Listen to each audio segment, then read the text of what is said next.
പ്രിയമുള്ളവരെ, എൻ്റെ പേര് പറഞ്ഞു രാജേന്ദ്രൻ. ഞാൻ ആലുവയിലാണ് താമസിക്കുന്നത്.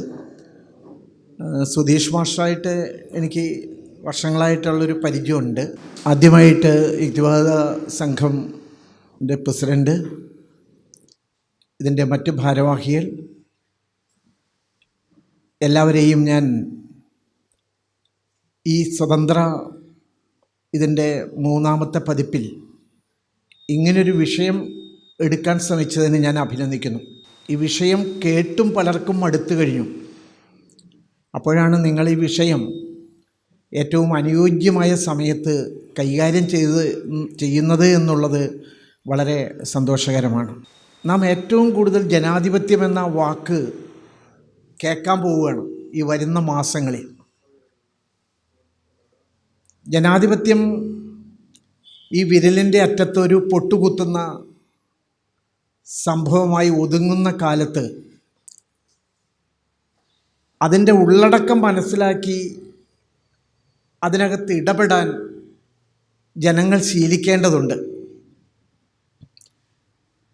1950കളിൽ ഇന്ത്യയിൽ 2 വിധത്തിലുള്ള സർക്കാരുകളാണ് ഉണ്ടായിരുന്നത്. ഒന്ന് യൂണിയൻ സർക്കാർ, 2 സംസ്ഥാന സർക്കാരുകൾ. ഏതാണ്ട് 50കൾ മുതൽ ജവഹർലാൽ നെഹ്റുവിൻ്റെ നേതൃത്വത്തിൽ ശ്രമം ആരംഭിച്ചതാണ്. എന്തിനു വേണ്ടി? ഒരു 3ാം തല സർക്കാരിന് വേണ്ടി, പ്രാദേശികമായി ജനങ്ങളോട് ഏറ്റവും അടുത്ത് നിൽക്കുന്ന ആ സർക്കാരിന് വേണ്ടിയുള്ള ശ്രമം തുടങ്ങിയിട്ട്. ഞാൻ ജനിച്ച ഏതാണ്ട് 2 വർഷം കഴിഞ്ഞപ്പോഴാണ് ബൽവന്ത്രായ് മേത്ത കമ്മിറ്റി ഉണ്ടാകുന്നത്. 57. 59 ആ കമ്മിറ്റി റിപ്പോർട്ട് സമർപ്പിച്ചു. ആ റിപ്പോർട്ടിൻ്റെ ഉള്ളടക്കം നടപ്പാക്കാൻ നമ്മൾ വർഷങ്ങളെടുത്തു എന്നുള്ളതാണ് എൻ്റെ പ്രത്യേകത. ഞാൻ എന്തുകൊണ്ടാണ് ഇങ്ങനെ ഒരു ആമുഖം, ഇതൊരു 10 മിനിറ്റ് ഉണ്ടാവും ഇതിൻ്റെ ഒരു ചരിത്രം. ഇന്നത്തെ തലമുറയുടെ വിചാരം ഈ വികേന്ദ്രീകൃതാസൂത്രണ സംഭവങ്ങളൊക്കെ ഇവിടെ വർഷങ്ങൾക്ക് മുമ്പ് തന്നെ ഉണ്ടായതാണ് എന്നുള്ളതാണ്. അത് പോരാ, അങ്ങനെ ഒരു ചരിത്രം പഠിച്ചില്ലെങ്കിൽ വളരെ ലാഘവത്തോടെ ആളുകൾ അതിനെ കാണാനിടയുണ്ട്. അതുകൊണ്ടാണ് ഞാൻ ഇങ്ങനെ തുടങ്ങാമെന്ന് വെച്ചത്. ജനാധിപത്യം സഫലമാകുന്നത് ജനങ്ങൾ ഭരണത്തിൽ ഇടപെടുകയും വികസന പ്രവർത്തനങ്ങളിൽ ഇടപെടുകയും തൻ്റെ നാട്ടിൽ നടക്കുന്ന വികസന പ്രവർത്തനങ്ങളെ വിലയിരുത്താനും വിമർശിക്കാനും അവസരം കിട്ടുമ്പോഴാണ് ജനാധിപത്യം സഫലമാകുന്നത്. ശരിക്കും 73-74 ഭരണഘടനാ ഭേദഗതി ലക്ഷ്യമിട്ടതാണെങ്കിലും ഇന്നത് നടക്കുന്നില്ല എന്നുള്ളതാണ് എൻ്റെ ഏറ്റവും വലിയ പരിഭവം. അത് കഴിഞ്ഞ് 1977 അശോക് മേത്ത ചെയർമാനായ ഒരു കമ്മിറ്റി വരുന്നത്. നിങ്ങൾ ഈ ഇയറൊക്കെ കണക്ക് കൂട്ടണം കേട്ടോ. 57, 67, 77 20 വർഷം. 77 കേരളത്തിൽ, ഇന്ത്യയിൽ അതുവരെ ഉണ്ടായിരുന്ന ഒരു സർക്കാർ മാറി ഒരു പുതിയ സർക്കാർ വരികയാണ്. ഒരു പുതിയ രാഷ്ട്രീയ ശക്തി അധികാരത്തിൽ വരികയാണ്. അപ്പോഴാണ് 77 അശോക് മേത്ത കമ്മിറ്റിയുടെ പേരിൽ ഇങ്ങനെ ഒരു നീക്കമുണ്ടാകുന്നു. ഞാൻ അശോക് മേത്ത കമ്മിറ്റിയുടെ ചില നിഗമനങ്ങൾ ഞാൻ നിങ്ങളോട് പറയാം. സാമൂഹ്യ വികസനത്തിന് ജനാധിപത്യത്തിൻ്റെ വികേന്ദ്രീകരണം അനിവാര്യമാണ് എന്നുള്ള തിരിച്ചറിവ് സർക്കാരിനുമുണ്ട്, ആ കമ്മിറ്റിക്കുമുണ്ട്. ആ കമ്മിറ്റി പറഞ്ഞതിൽ നിങ്ങൾക്കൊക്കെ വിമർശനത്തിന് ഇടയാവാനും യോജിക്കാനും ഇടയുള്ള ഒരു കാരണമാണ് കക്ഷി രാഷ്ട്രീയത്തിന് നിന്നുകൊണ്ട് വേണം തെരഞ്ഞെടുപ്പ് നടക്കാനും ജനപ്രതിനിധികളെ തിരഞ്ഞെടുക്കാനും എന്നാണ് ആ കമ്മിറ്റി പറഞ്ഞത്. അതേസമയത്ത് 57 ബൽവന്ത്രായ് പറഞ്ഞത് രാഷ്ട്രീയ വിമുക്തമാകണം തെരഞ്ഞെടുപ്പ് എന്നാണ്. ഞാൻ ഈ 2 കാര്യം വെച്ചുകൊണ്ടാണ് ഞാനത് നിങ്ങളോട് പറഞ്ഞത്. പഞ്ചായത്തുകൾ ജനങ്ങളെയും സർക്കാരുകളെയും തമ്മിൽ ബന്ധിപ്പിക്കുന്ന കണ്ണിയായി മാറണമെന്ന് 77 പറഞ്ഞു. ഇന്ന് നമ്മൾ പറയുന്നത് എന്താണെന്നറിയാമോ? എല്ലാം സർക്കാരാണെന്നാണ്. കേന്ദ്ര സർക്കാർ, സംസ്ഥാന സർക്കാർ അതേപോലെ ഒരു സംവിധാനം തന്നെയാണ് നമ്മുടെ ഗ്രാമപഞ്ചായത്ത്, നമ്മുടെ നഗരസഭകൾ, നമ്മുടെ കോർപ്പറേഷനുകൾ. ആ ഒരു മാനത്തിൽ കാണാൻ ജനങ്ങൾ പഠിക്കേണ്ടതുണ്ട്, ഭരണാധികാരികൾ അങ്ങനെ മനസ്സിലാക്കേണ്ടതുമുണ്ട്. അശോക് മേത്ത കമ്മിറ്റിയുടെ തുടർച്ചയാണ്. അദ്ദേഹത്തിൻ്റെ നിഗമനങ്ങളിൽ ഒന്ന്, ബൽവന്ത് റായ് ത്രിതല പഞ്ചായത്ത് സംവിധാനമാണ് മുന്നോട്ട് വച്ചതെങ്കിൽ അശോക് മേത്ത 2 തലമേ പറഞ്ഞുള്ളൂ. 3, 4, 5 ഗ്രാമങ്ങൾ ചേർന്ന ഒരു മണ്ഡൽ, അതിനു മുകളിൽ ജില്ലാ പഞ്ചായത്ത്. അതിനകത്ത് ആസൂത്രണം അപ്പോഴും ജില്ലയിൽ തന്നെ, ജില്ല കേന്ദ്രീകരിച്ച് നടക്കണമെന്നാണ് അഭിപ്രായം. അങ്ങനെ തന്നെയായിരുന്നു. അദ്ദേഹം എന്തുകൊണ്ടാണ് 20 വർഷമായിട്ട് വികേന്ദ്രീകൃത ആസൂത്രണം നടപ്പാക്കാതിരുന്നതെന്നുള്ളതിന് കുറേ കാര്യങ്ങൾ പറഞ്ഞിട്ടുണ്ട്. അതിന് 3-4 എണ്ണമാണ് ഞാൻ സൈഡിൽ കാണിച്ചിരിക്കുന്നത്. ബ്യൂറോക്രസിയുടെ മനോഭാവം, ആ മനോഭാവത്തിൽ ഇന്നും വലിയ മാറ്റം വന്നിട്ടില്ല. നിങ്ങളിൽ ഉദ്യോഗസ്ഥർ കാണുമല്ലോ. ഈ അധികാരം താഴേക്ക് കൊടുക്കുന്ന കാര്യത്തിൽ ബ്യൂറോക്രസിക്ക് അന്നുള്ള മനോഭാവം എന്താണോ അത് തന്നെയാണ് ഇന്നും. 1996-ൽ 9ാം പദ്ധതി ജനകീയ പദ്ധതി എന്ന രീതിയിൽ കേരളത്തിൽ നടപ്പാക്കാൻ ശ്രമിക്കുമ്പോഴും ബ്യൂറോക്രസിയുടെ ഭൂരിപക്ഷം അഭിപ്രായം ഇത് ആന മണ്ടത്തരമായിരുന്നു എന്നാണ്. ഒരിക്കലും ചെയ്യാൻ പാടില്ലാത്ത ഒരു ഏർപ്പാടാണ് 9ാം പദ്ധതി ജനകീയ പദ്ധതി എന്ന് ആ ക്യാമ്പയിൻ ആരംഭിക്കുകയും അധികാരവും പണവും എല്ലാം താഴേക്ക് കൊടുക്കുന്നത് തെറ്റാണെന്ന് വിശ്വസിക്കുന്നവർ ഇന്നും ഉദ്യോഗസ്ഥ ബന്ധത്തിലുണ്ട് എന്നുള്ളതാണ് സത്യം. രണ്ടാമത് അദ്ദേഹം പറഞ്ഞേക്കുന്ന അധികാര കൊതിയ, അതിനും വലിയ മാറ്റമൊന്നുമില്ല, ചെറിയ മാറ്റങ്ങളുണ്ട്. അത് കക്ഷികളനുസരിച്ചും ആ മാറ്റത്തിൽ വ്യത്യാസവുമുണ്ട്. കാരണം തങ്ങളുടെ കയ്യിലിരിക്കുന്ന അധികാരം താഴേക്ക് കൊടുക്കാൻ ഇപ്പോഴും ആളുകൾക്ക് വളരെ മടുപ്പാണ്, ഭരിക്കുന്നവർക്ക്.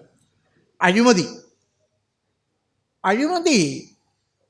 എൻ്റെ തന്നെ പല സുഹൃത്തുക്കൾ സംസാരിക്കുമ്പോൾ പറഞ്ഞ് ഞാൻ കേട്ടിട്ടുണ്ട്, അഴിമതി വികേന്ദ്രീകരിക്കുകയാണ് ചെയ്തതെന്ന്. ഞാൻ ആ പക്ഷക്കാരനല്ല കേട്ടോ. അതിൻ്റെ അർത്ഥം അഴിമതി ഇന്ന് താഴെ നടക്കുന്നില്ല എന്നുള്ളതല്ല. പക്ഷേ ഒരു കേന്ദ്രീകൃത ഭരണത്തിൽ നടന്നുകൊണ്ടിരുന്ന അഴിമതിയുടെ പകുതി പോലും ഇന്ന് നടക്കുന്നില്ല എന്നുള്ളതാണ് സത്യം. അത്രമാത്രം മാറ്റം കേരളത്തിൽ ഉണ്ടായിട്ടുണ്ട്.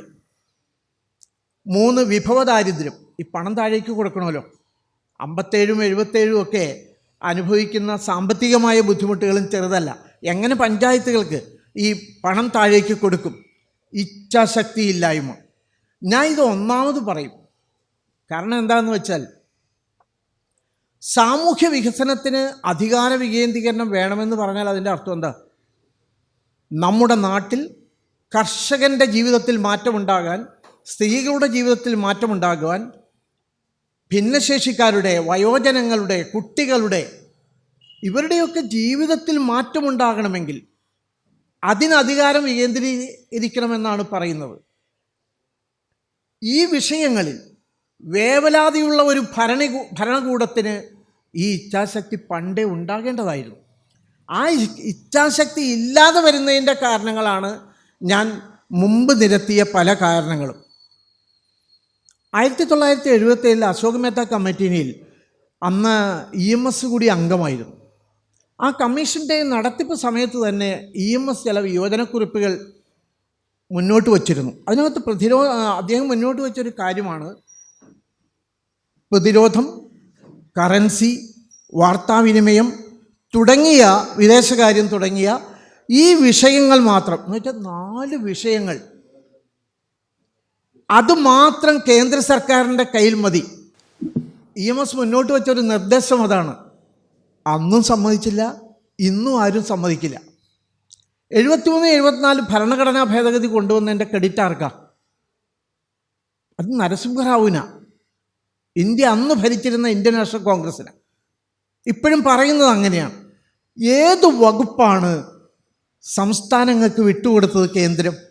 ഇതൊരു സത്യമായി ഇപ്പോഴും നിലനിൽക്കുക. 2, ഞാനിപ്പോൾ വിവരിക്കുന്നില്ല. ഞാൻ ഈ കമ്മിറ്റികളുടെ ചിലതൊക്കെ ഇങ്ങനെ പേര് പറയുള്ളൂ. നിങ്ങൾക്കൊരു ബോധ്യം വരുമല്ലോ, ഒരു ഓർമ്മ പുതുക്കൽ. ഇത്രയും കമ്മിറ്റികൾ ഇന്ത്യയിൽ ഉണ്ടായില്ലേ? ഹനുമന്ത് റാവു അദ്ദേഹമാണ് ആദ്യമായിട്ട് ജില്ലാ ആസൂത്രണ സമിതിയും സെല്ലും വേണമെന്ന് മുന്നോട്ട് വയ്ക്കുന്നത്. 85-ൽ റാവു കമ്മിറ്റി ആദ്യമായിട്ട് ഭരണഘടനാപരമായ അംഗീകാരം ഈ ഉണ്ടാക്കുന്ന നിയമങ്ങൾക്ക് വേണമെന്ന് പറഞ്ഞ ഒരാളാണ് റാവു. മറ്റതൊക്കെ നമ്മൾ നേരത്തെ കേട്ട കാര്യം തന്നെയാണ്. 89 സിംഗ്വി പറയുന്നത്, അദ്ദേഹമാണ് ജനപങ്കാളിത്തത്തോടെ വികസന പ്രവർത്തനങ്ങൾ നടത്തണം, സാമ്പത്തിക വിഭവങ്ങൾ ജില്ലാതല സബ് കമ്മിറ്റികൾ, ജില്ലാ പരിഷത്തുകൾ ശക്തിപ്പെടുത്തണം എന്ന് വെച്ചാൽ വിഭവങ്ങൾ താഴേക്ക് കൊടുക്കാതെ പഞ്ചായത്തിൽ ഒന്നും നടക്കില്ല എന്ന് ഉറപ്പിച്ചു പറയുന്ന സ്വഭാവമായിരുന്നു ഇതുവരെ ഉണ്ടായ എല്ലാ കമ്മിറ്റികളുടെയും. അത് വിവരിക്കുന്നില്ല, എനിക്ക് അതിനൊരു 10 മിനിറ്റാണ് ഞാൻ നീക്കി വെച്ചത്, അതുകൊണ്ടാണ് കേട്ടോ. കൃത്യമായ തെരഞ്ഞെടുപ്പ് വേണമെന്ന് 89 സിംഗ്വിയും പറഞ്ഞിരുന്നു. അടുത്തത് ഞാൻ കുറച്ച് വിശദീകരിക്കാം. ഈ ഭേദഗതിക്ക് മുമ്പുണ്ടായ ഒരു പ്രധാനപ്പെട്ട കമ്മിറ്റിയാണ് PK തുങ്കൻ.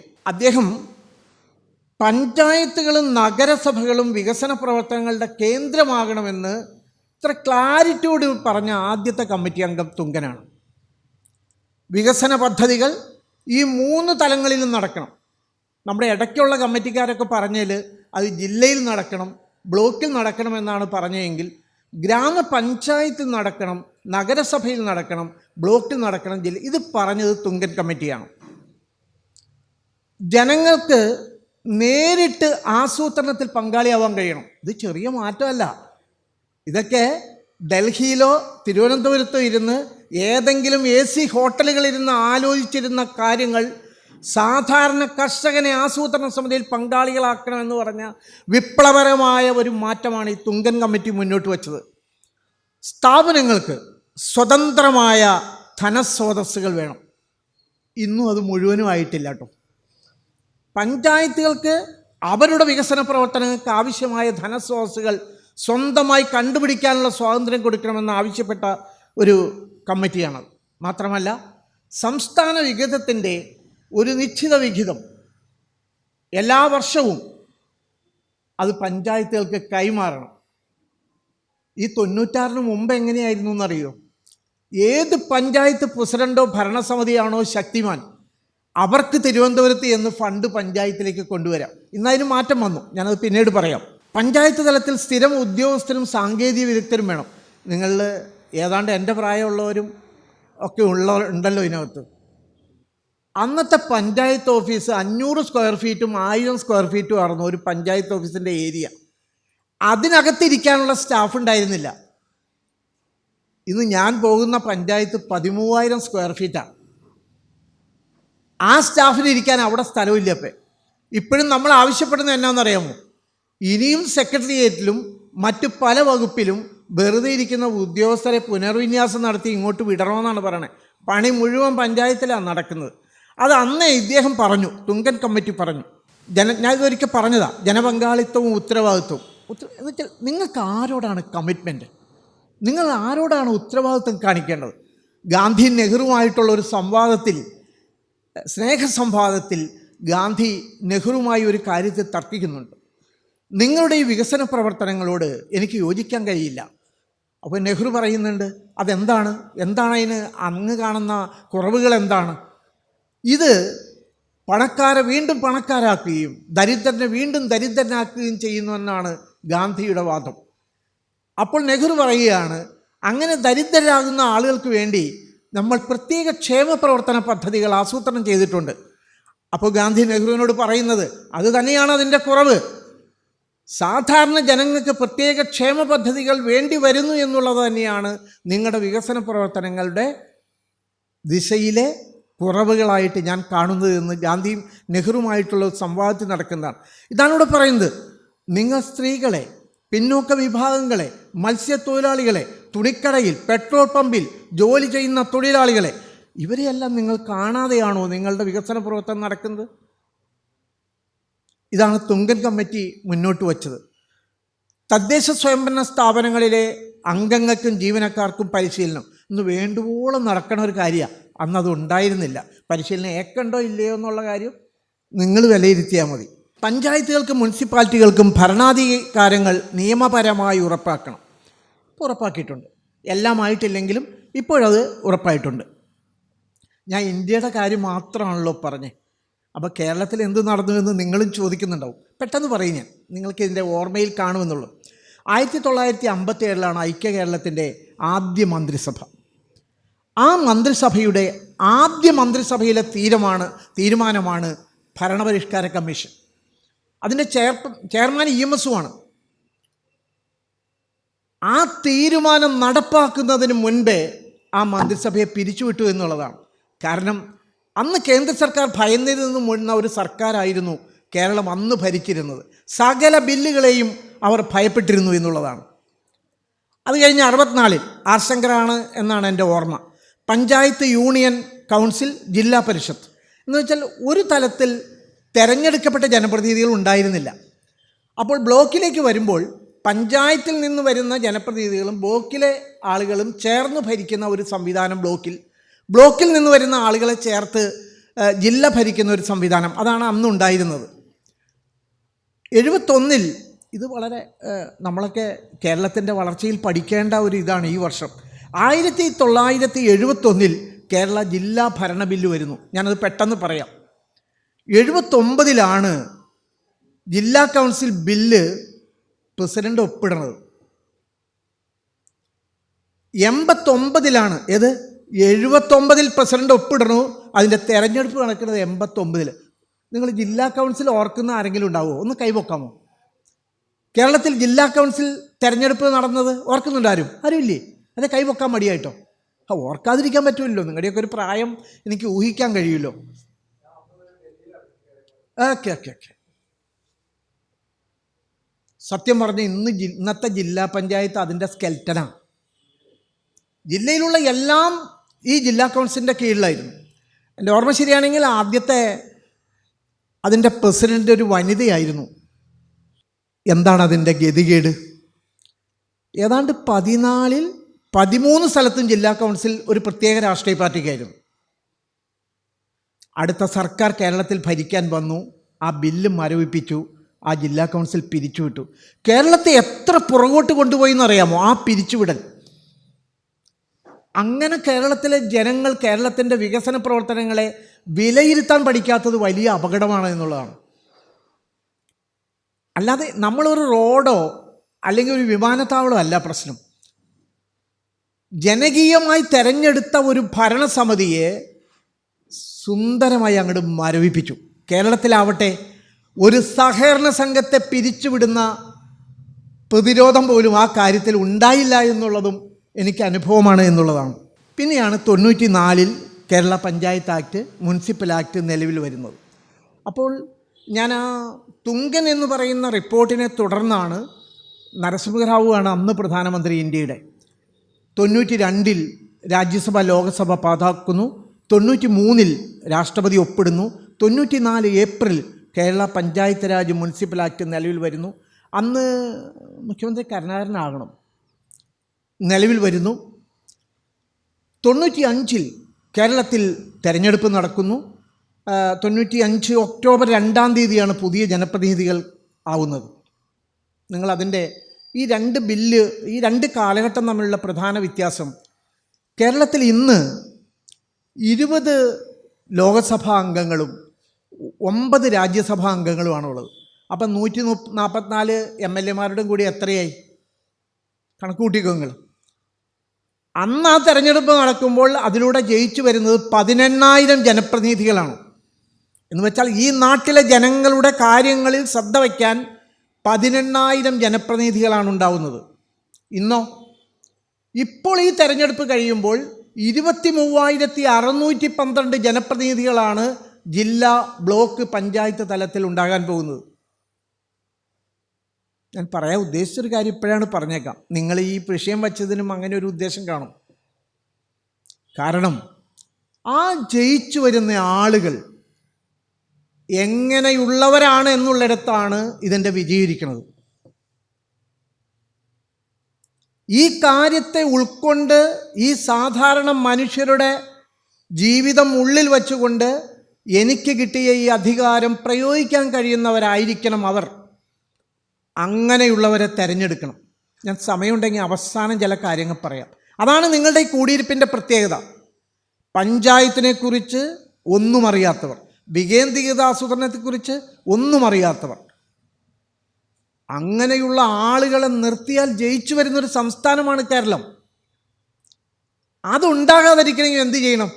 ഇപ്പം തന്നെ വലിയ നോട്ടീസുകൾ ഇല്ലേ, ഡമ്മി സൈസൊക്കെ വീട്ടിലേക്ക് വന്നു തുടങ്ങിയപ്പോൾ അവരോട് ചോദിക്കാൻ നമുക്ക് കഴിയണം. ഇരിക്കൂ സുഹൃത്തെ, 2 കടിഞ്ചായം കൊടുക്കുക വന്നവർക്ക്, എന്നിട്ട് ഞങ്ങൾക്ക് ചില സംശയങ്ങൾ ഈ കാര്യത്തിലുണ്ട്. ആ സംശയം ചോദിക്കാൻ ചിലപ്പോൾ പ്രേരിപ്പിക്കുന്നതായിരിക്കും എൻ്റെ വർത്തമാനമെന്ന് ഞാൻ വിചാരിക്കുന്നു. ഞാൻ ആ എണ്ണം പറഞ്ഞത് അതാണ്. പ്രാതിനിധ്യ ജനാധിപത്യത്തിൽ നിന്ന് പങ്കാളിത്ത ജനാധിപത്യത്തിലേക്കുള്ള മാറ്റമാണ് ഈ 73, 74 ഭരണഘടനാ ഭേദഗതി കൊണ്ട് ഉണ്ടാവേണ്ടിയിരുന്നത്. പക്ഷേ അക്ഷരാർത്ഥത്തിൽ ഇന്ത്യയിൽ അത് നടപ്പാക്കിയ ഏക സംസ്ഥാനം കേരളമാണ്. അതാണ് സത്യം. നിങ്ങളത് മനസ്സിലാക്കി കാര്യമില്ലേ?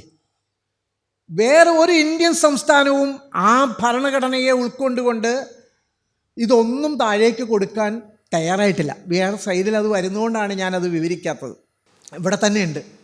ആസൂത്രണത്തിൻ്റെ വികേന്ദ്രീകരണം നടക്കുന്നു, ധനം താഴേക്ക് നൽകുന്നു, ഭരണത്തിൻ്റെ വികേന്ദ്രീകരണം നടക്കുന്നു, ഉദ്യോഗസ്ഥരെ താഴേക്ക് നൽകുന്നു, ഉത്തരവാദിത്വങ്ങളുടെ വികേന്ദ്രീകരണം നടക്കുന്നു. എന്താ ഉത്തരവാദിത്വങ്ങളുടെ വികേന്ദ്രീകരണം? ചുമതലയല്ല ഉത്തരവാദിത്വം. ചീഫ് സെക്രട്ടറിക്ക് എന്ത് ഉത്തരവാദിത്തമാണോ ഉള്ളത് അതേ ഉത്തരവാദിത്വം പഞ്ചായത്ത് സെക്രട്ടറിക്കുണ്ട്, അതേ ഉത്തരവാദിത്വം PSCയിലെ ഡോക്ടർക്കുണ്ട്, അതേ ഉത്തരവാദിത്വം കൃഷി ഓഫീസർക്കുണ്ട്. നമ്മുടെ മുദ്രാവാക്യമാണല്ലോ നിങ്ങൾ ഈ വിഷയം. പ്രാദേശിക സർക്കാരുകളെ ശക്തിപ്പെടുത്താൻ, ജനങ്ങളെ പഞ്ചായത്തുകൾക്കൊപ്പം അണിനിരത്താൻ വിവിധ ജനകീയ സംവിധാനങ്ങൾ രൂപം നൽകണം. അത് ചെയ്ത സർക്കാരും കേരളം മാത്രമാണ്. കാരണം പഞ്ചായത്തിൽ കാണുന്ന ഉദ്യോഗസ്ഥരോ ആ ഘടകസ്ഥാപനങ്ങളിലെ ഉദ്യോഗസ്ഥരോ പോരാ. നാം ഉദ്ദേശിക്കുന്ന പോലെ ഈ സാധാരണക്കാരുടെ മനുഷ്യരുടെ പ്രശ്നങ്ങൾ പഠിച്ച് അതിന് പരിഹാരം കാണാൻ അവർ പോരാ. അതിന് ജനകീയ സമിതികൾ വേണമെന്നുള്ളതാണ് പറഞ്ഞത്. ഈ ജനകീയ സമിതികളൊന്നും നമുക്ക് അറിയാത്തതല്ല കേട്ടോ. നിങ്ങൾക്ക് വായിക്കാമോ? അത് വായിക്കാൻ പാടില്ലേ? പുറയിലിരിക്കുന്നവർക്കൊക്കെ വായിക്കാമല്ലോ. ഒന്ന് വായിച്ചു വേണേ. ഈ വാർഡ് വികസന സഭയും അയൽസഭയും ഞാൻ അവസാനം ഒരുവിധം നന്നായി വിശദീകരിക്കുന്നുണ്ട്. പാടശേഖര സമിതിക്ക് ആസൂത്രണ സമിതിയിൽ റോളുണ്ട്, തെങ്ങ് കർഷക സമിതിക്ക് ആസൂത്രണത്തിൽ റോളുണ്ട്, PTA ഒരു റോളും വഹിക്കുന്നതായിട്ട് എൻ്റെ അറിവിലില്ല. ചില പഞ്ചായത്തുകൾക്ക് പെശക് പറ്റി PTA പ്രസിഡൻറ്റിനെ വിദ്യാഭ്യാസ വർക്കിംഗ് ഗ്രൂപ്പിൽ വിളിക്കുന്നു, ചില PTA പ്രസിഡന്റുമാർ ഇടപെടുന്നു എന്നല്ലാതെ ഭൂരിപക്ഷം സ്ഥലത്ത് അത് സംഭവിക്കുന്നില്ല. സ്കൂൾ മാനേജ്മെൻറ്റ് കമ്മിറ്റി വലിയ റോളുണ്ട്, HMC ഹോസ്പിറ്റൽ മാനേജ്മെൻറ്റ് കമ്മിറ്റി, ഇതെല്ലാം ഉണ്ട് നമ്മുടെ നാട്ടിൽ കേട്ടോ. പക്ഷേ അവിടെ ഒരു ദിവസം വരുന്ന രോഗികളുടെ എണ്ണം ചിലപ്പോൾ ചോദിച്ചാൽ ഹോസ്പിറ്റൽ മാനേജ്മെൻറ്റ് കമ്മിറ്റിക്ക് അറിയില്ല. ഒരു വർഷം വരുന്ന രോഗികളുടെ എണ്ണം ചോദിച്ചാൽ, ഞാനിപ്പോൾ ഈയിടെ ഒരു പഠനം നടത്തിയെന്ന് പറയുക, 45,000 ജനസംഖ്യയുള്ള ഒരു പഞ്ചായത്തിൽ 3 PSCയിലായിട്ട് വന്നു പോകുന്ന രോഗികളുടെ എണ്ണം എത്രയാണെന്നറിയാമോ? 80,000. അതെങ്ങനെ ഉണ്ടാവണേ? എൻ്റെ കയ്യിലിരിക്കുക കണക്ക് 80,000. ആർദ്രം പദ്ധതി വന്നപ്പോൾ സർക്കാർ തീരുമാനിച്ചതാണ് കുടുംബമാണ് യൂണിറ്റ് എന്ന് കരുതി കണക്കാക്കി അവരുടെ റെക്കോർഡ് സൂക്ഷിക്കണമെന്ന്. ഉണ്ടായിട്ടില്ല. ഈ ലാപ്ടോപ്പും കാര്യങ്ങളും കിട്ടിയെന്നല്ലാതെ ആ രീതിയിൽ സംഭവം നടക്കുന്നില്ല. മാറ്റങ്ങൾ വന്നിട്ടുണ്ട്. മാറ്റങ്ങൾ ഞാൻ പിന്നെ പറയാം. ചൈൽഡ് പ്രൊട്ടക്ഷൻ കൗൺസിൽ നിങ്ങളൊന്ന് അന്വേഷിച്ചോട്ടോ. നിങ്ങളുടെ ഇപ്പോഴത്തെ പഞ്ചായത്ത് പ്രസിഡന്റിനോട് ചോദിച്ചു, നമ്മുടെ പഞ്ചായത്ത് ചൈൽഡ് പ്രൊട്ടക്ഷൻ കൗൺസിലിൻ്റെ പ്രസിഡന്റ് ആരാന്ന് ചോദിച്ചു, ചെയർമാൻ ആരാന്ന് ചോദിച്ചോ. വാർഡ് ചൈൽഡ് പ്രൊട്ടക്ഷൻ കൗൺസിലിൻ്റെ ചെയർമാൻ ആരാന്ന് നിങ്ങൾ ചോദിച്ചു നോക്കിക്കോളൂ. എവിടെയെങ്കിലും ഒരു കുട്ടിയുടെ മേത്തേക്ക് ഒരാൾ മെക്കെട്ട് കയറി കഴിയുമ്പോൾ ഇവിടെ ഭയങ്കര പ്രക്ഷോഭവും മാധ്യമങ്ങളുമാണല്ലോ. ചൈൽഡ് പ്രൊട്ടക്ഷൻ കൗൺസിൽ രൂപീകരിച്ചിരിക്കുന്നത് അല്ലെങ്കിൽ രൂപീകരിച്ചത് പുനഃസംഘടിപ്പിക്കാത്തവരാണ് കൂടുതൽ. ജാഗ്രതാ സമിതി, വനിതകളുടെ സുരക്ഷിതത്വത്തിന് വേണ്ടി പഞ്ചായത്തുകൾ രൂപീകരിക്കേണ്ടതാണ് പഞ്ചായത്ത് ജാഗ്രതാ സമിതിയും വാർഡ് ജാഗ്രതാ സമിതിയും. നിങ്ങൾ അന്വേഷിച്ചോളൂ. 2007 ഈ നിയമം വന്നപ്പോൾ രൂപീകരിച്ചതല്ലാതെ. സുപ്രീം കോടതി നിർദ്ദേശപ്രകാരം എല്ലാ സർക്കാർ സ്ഥാപനങ്ങളിലും 10 പേരിൽ കൂടുതലുള്ള സ്വകാര്യ സ്ഥാപനങ്ങളിൽ രൂപീകരിക്കേണ്ടതാണ് ഇൻറ്റേർണൽ കംപ്ലയിൻറ്റ് കമ്മിറ്റി. നിങ്ങൾ അന്വേഷിച്ചോളൂ.